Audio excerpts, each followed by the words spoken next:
Welcome back to another episode of Talent Alchemy, where we break down the realities of talent, skills, and the future of work, one honest conversation at a time. Today, I'm truly excited because we are diving into a topic that every organization is struggling to understand: Gen Z, internal mobility, and what true inclusion actually looks like in the modern workplace. And to help us unpack all this, I have someone extraordinary joining us. Meet Liliana Zolt, more known as Lily. And if you are active in the SAP ecosystem or excited about accessibility, you have probably come across Lily's work. She's a brilliant marketing and communications leader. She leads the SAP Success Factor Confident program. You can see her jacket, a fierce advocate for the deaf and the disabled community, and the co-founder of SAP Here and Friends, as well as the SAP Accessibility Workplace Inclusion Network. That's a lot, Lily. And Lily brings a rare combination of lived experience, Gen Z perspective, and deep insight into how employees, especially early career talent, navigate growth, opportunity, and identity at work. So, with that, Lily, welcome to Talent Alchemy, and let's jump in. Can you start by sharing about a bit about your background? Absolutely, Rinky. First and foremost, thank you so much for having me today and for all of the accolades. I think sometimes when it's the middle of the night and I'm thinking through what am I going to do tomorrow, I often forget all of the things that I do have on my plate. So it's really exciting to hear them listed out. But you did such a great job at that introduction. A bit more about me. I'm born and raised. I'm from Chicago, Illinois, in the US. I'm a Cubs fan. Absolutely love the Cubs. Unfortunately, not so much of a American football fan because our team doesn't do too hot. But with that, it's so great to be here. And one of the things that Rinky mentioned that I'm really passionate about bringing forth in this conversation is my perspective, not just as someone that was born in the late 90s as a Gen Zer, but also somebody who is profoundly deaf. I am profoundly deaf. I wear a cochlear implant and I use sign language. And so a lot of times, my mode of communication and engaging with folks is a bit different and across the board. So I'm super passionate about inclusion, accessibility, all of the intersection of HR technology. So when Rinky tapped me and said, "Hey, come on Talent Alchemy," I was super stoked. Yeah. And I know, Lily, we have been talking about this podcast for quite some time. I'm really happy that we are finally doing this. So, so Lily, as someone who understands your generation deeply, what do you think Gen Z really wants from their employers today? You know, I think speaking from my own personal experience, the one answer that I hear time and time again is security. It's that job security. When we think about long-term career growth and where we're going to end up happiest and healthiest in our careers, it's really important that we think through feeling secure, seen and heard by the organizations we work for. So I think that's the underpinning that I'd bring forth. Yeah. No, that's great. And there is a narrative that Gen Z doesn't stay long at companies. Is that true, or is the story more nuanced? I definitely think the story is more nuanced. I mean, we look at the job market right now, and especially since COVID, it really has been all over the place. And I think, as a young professional, it's very interesting in this trajectory of time because you can feel like you're getting stuck in an organization if you stay there for too long, or that you're stunted for growth if you remain in the same role. So I would say that the nuance really is the fact that this generation, speaking on behalf of this crew, is really opportunity focused. We're striving to go where the opportunities are, where we can see ourselves personally, professionally growing. And luckily for me, that has been SAP. But I think for a lot of others in this generation, it can look like bouncing between one place to another to find your home. Yeah, and I've seen that. And if we read all those research papers, it says that uh, Gen Z employees, they move between jobs a lot. But what do you think it will motivate them to move internally without moving away from the company? And from your viewpoint, what stops Gen Z from making or taking those internal opportunity? Is it awareness, confidence, or maybe the manager support, or something else, or All of the above. Everybody's situation is super complex and different. But I will say one thing that I've personally experienced is that job trajectories are a bit unclear, right? Being raised up in a culture where we're told you can be a doctor, a teacher, a lawyer, etc., but nobody ever told me I could be head of influencer strategy for SAP Success Exactly. Yeah. Factors. Yeah. Yeah. And so I think understanding that there is really limitless opportunities, unique opportunities, and having the confidence to go after what you want as a Gen Zer, not letting, 5 to 10 years of experience as a requirement assuage you away from applying for the job and really aiming for your goals. Yeah, and I really appreciate that the Gen Z generation, they're more vocal about their expectations. They have access to a lot of content and tools and platforms.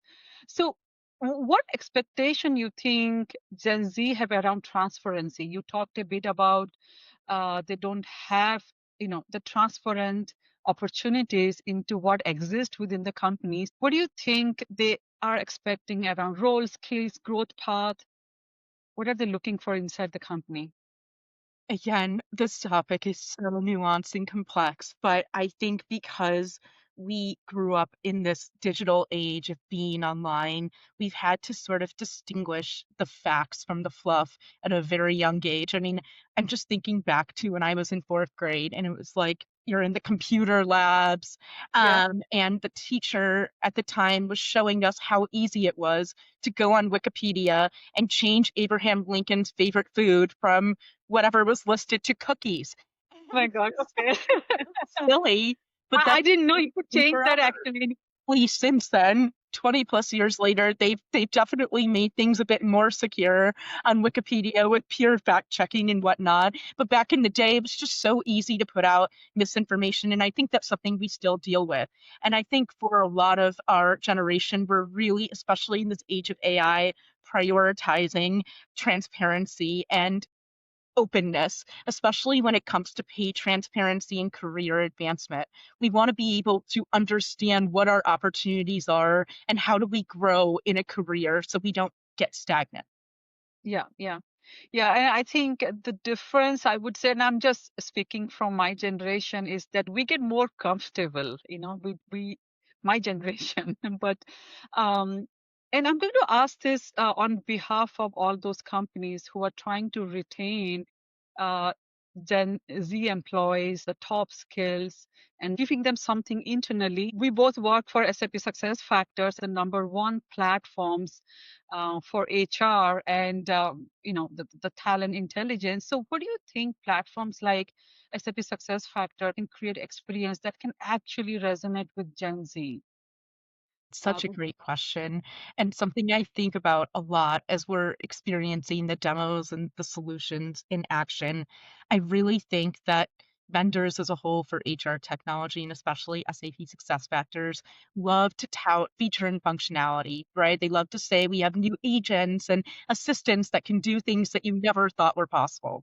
That is so exciting and great, but I think there is a bit of skepticism going into it. And so I think for Gen Z, equipping them with AI in a meaningful way that allows them to remove redundant workflows with the autonomous features so they can get back to being human, actually having a relationship with HR, feeling like okay. HR knows who they are as an employee and building that trust from the bottom up, I think is so critical and something that vendors can absolutely do, like success factors, is go out there and make sure that these prompts and use cases are reliable and actually impactful rather than something that we don't really need built into our Right. systems. Yes. And again, speaking on behalf of SAP Success Factors, even though we have AI embedded inside talent intelligence platform, we always advocate the human in the loop, right? There needs to be a Yeah. human in the loop. You cannot let AI take over completely. So okay, so just changing the conversation a bit. You wear a lot of you have a lot of feathers in your cap. So and you are a strong advocate for accessibility and for the deaf community. What does true inclusion look like to you? I am so passionate about this topic. And so when you said, Rinky, that we could weave it into our HR technology talent alchemy conversation, I was so excited. I think that for me, true inclusion looks like being proactive and not reactive. This is something we talk about as SAP success vectors all the time.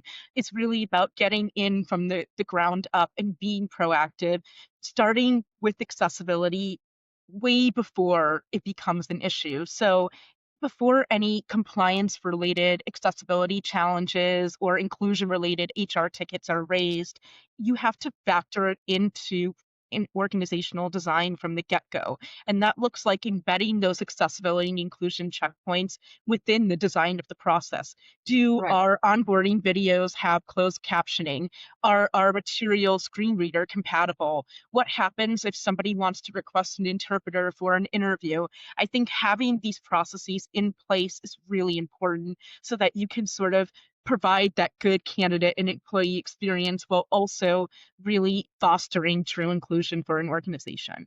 Yeah, no, those are some valuable feedback. And if any leaders are listening, I would definitely suggest them to take some action on that. From a Gen Z perspective, how much does inclusion influence whether someone stays, grows, or applies internally?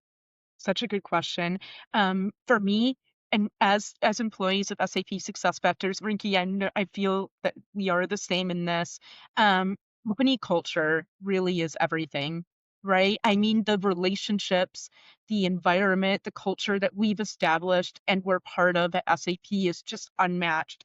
And I know that I've stayed here for almost a decade because of that inclusion of culture at work, because it's allowed me to not only thrive in my role and know that my accessibility and inclusion challenges can be addressed, but also has really positioned my skills in a unique way. So I not only am known as, for my marketing communications degree or my deaf perspective, but really all those finer, transferable, skills that are uncovered underneath that organizations like SAP and our leadership teams really prioritize and start to push forward. So I think that matters, right? Being feel like you've seen and heard from your organization is critical. Critical, yeah. And that makes two of us. I mean, I'll be completing my first decade with SAP too. And no wonder, SAP has been voted the best workplace to work for so many years. You already talked about this a bit, but what are some practical steps you think organization can take to create those mobility pathways that are inclusive for employees and with different abilities? It's so important to think about this. I really would love to address this from an HR point of view because this is the Talent Alchemy podcast. And so I Yes. think we think through onboarding, recruiting, talent management, that end-to-end process. It's really important to embed those foundational practices, once again, being proactive instead of reactive. And so I would suggest, right, making sure that you're continuously auditing and updating your internal processes, whether that's recruiting, onboarding, advancement, whatever it might look like. Also, making sure that those onboarding and training opportunities are fully accessible, including closed captioning, screen reader compatibility, having an opportunity for those who want to request accommodations and a process in place that makes it easy for Yeah. them to do so. And then Yeah. ultimately, having that centralized accommodation budget and applying universal design principles to things from the very beginning will just make life so much easier when we think about how we can create pathways that are accessible and inclusive for employees of all different types. Yeah, yeah, and that's so important, Lily. You talked about the universal design principles.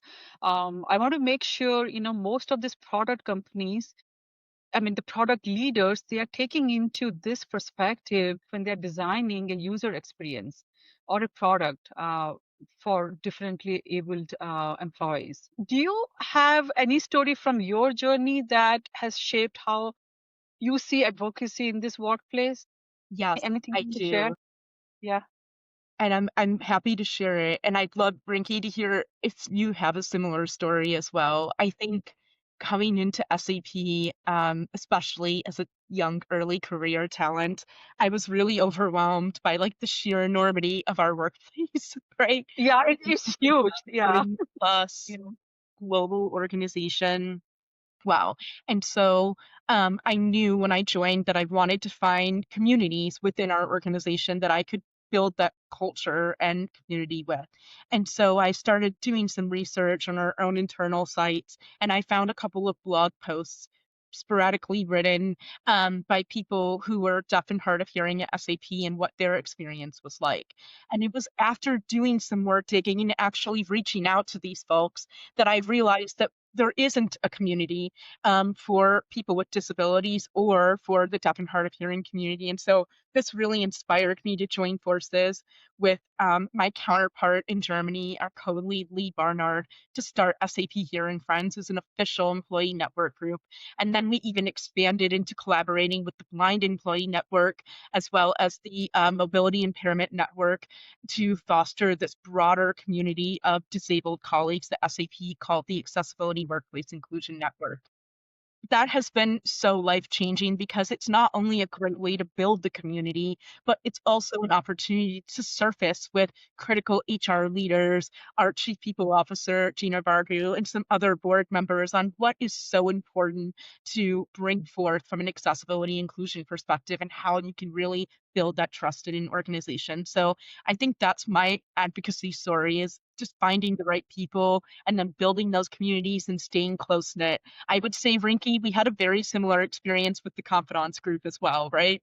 Yes, yes, and with that, you talked about the confident group, and you lead the Success Factors Confident program. How has that experience shaped your perspective? It No, it really has molded me because I think that the confidants are, which I have to do a special shout out, not just to the entire group, but to you, Rinky. Yeah, You're a foundational member of the Confidants program. And so yes, just for context for yeah, whoever's listening, the Confidants are a group of folks, our partners and consultants that work closely within the SAP ecosystem and work with our customers day in and day out. And we've really taken them under our wing within Success Factors and provided an opportunity for them to share critical feedback with us, a two-way feedback loop. And so this program has really shaped my perspective because it delivers transparency, right? It delivers those real world insights for folks that have known each other for 30 plus years and have worked in this space for probably longer. It really allows you to get like under the covers in a candid way. It also has really empowered me to continue to learn, not just about our solution, but what's happening in HR tech, what's happening with AI, the future of work. And I think ultimately the collaboration, the camaraderie that we have within the group is just unmatched. I mean, Rinky, like you and I both know, this experience has shaped us personally as well. And so it's just an yes. honor to be able to lead this group. Yeah, absolutely. And this group of confidence, even I have known them, most of them for more than I would say a decade or 2 decades maybe. And they bring their unique perspective that makes this program impactful for the customers and the SAP ecosystem. But like you said, I mean, most of us in this group right now been around for more than 2 decades or even more. How do you think programs like Confident can help amplify younger voices, especially Gen Z? And how can they join? Can anybody join the Confident program? Yeah, absolutely. So, first and foremost, if that interests you at all and you would like to be a confidant, please reach out to me. Send me an in-mail ping. I think my SAP email is on my LinkedIn profile, so just drop me a note. We're really just excited to bring more voices and folks into the program. But to your point, Rinky, diversifying this beyond just the generations that have all of this experience into Yes, new generations, I think will provide an opportunity for creativity and innovation. I mean, it has been evidenced, I think, in even the work that we do together and with other teams, how unique and new perspectives, fresh perspectives, can make folks think about something they might never have thought about before. And so I think it's really important to create a space for those emerging leaders to hear from existing leaders, to have that absolutely. mentorship and sponsorship and understand, the influence and the caliber of camaraderie that we're holding as a group, but then also to inspire the broader group, right, to think outside of the box and a little bit Yeah. differently. We never want to shut the door and say, we heard your ideas and we're good to go. This is all about collaboration and networking and partnership. And so would love to bring in more voices, whether it's Gen Z, female, male, non-binary, anybody out there that is interested in joining the Confidants group. The door is open. And Lily, can you share a bit to our listeners about um, how the confidence benefit from being part of this program? Absolutely. This is my favorite part because it's all about sharing the things that we get to do to make this community feel seen, heard, and appreciated. And that's really our goal at the end of the day. It isn't just a feedback loop, but it's about fostering an environment where everyone can bring their best selves and share those ideas. And so I think confidants really bring a unique perspective to the business because they're working with key strategic customers all over the globe. They have such a deep technical expertise, right? While also working day in and day out on these large billion-dollar implementation projects. They're really customer centric and focused on what is going to benefit the customer and SAP in the long run. I would also say that because our confidants group is really made up of thought leaders and influencers in their own regards, you can look up any of our confidants and you'll see that they have a social media following that's pretty impressive. And so I think the insight on market intelligence, what's happening in HR tech, even though they're 100% committed to SAP and SuccessFactors as a brand, they still Yeah. have that influence and voice in HR technology, which is so important. And that leads to ultimately advocacy, right, for this industry, for the solutions that SAP and other vendors are just offering to customers to be able to really elevate the future of work and equip employees with what they need in order to thrive in their roles. Absolutely. I think that's great information. I hope if anybody's listening, if you are an influencer, Gen Z, call Lily or DM her in LinkedIn. So on a closing note, Lily, if you had one message for leaders who want to better support Gen Z and the underrepresented talent in internal mobility, what would it be? Do you have any thoughts?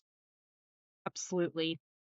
Just calling back to my passion of inclusion and accessibility, it's all about being proactive, right? I think that getting ahead of the game, understanding the new generations, what they're doing, how they're learning, how they're working, because it's different than the way other generations have worked in the past, is so important. And at the end of the day, it's all about designing your organization to be proactive, to be inclusive, accessible, and transparent from the get-go.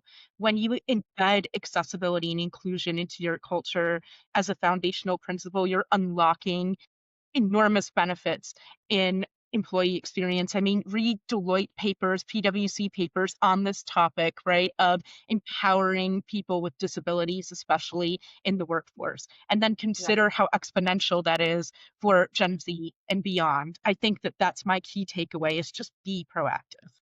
Thanks, Lily. I enjoyed our conversations. Your perspective is honest, personal, and deeply insightful. And you represent a generation uh, that is literally rewriting the rules of career growth, and a community that refuses to let inclusion be an afterthought. And I'm really honored to have you on this show. And I'm sure the listeners learned something new today. Um, with that, thank you so much. Appreciate everyone tuning in. Stay curious, stay golden. Bye. Thanks, Rinky. Take care.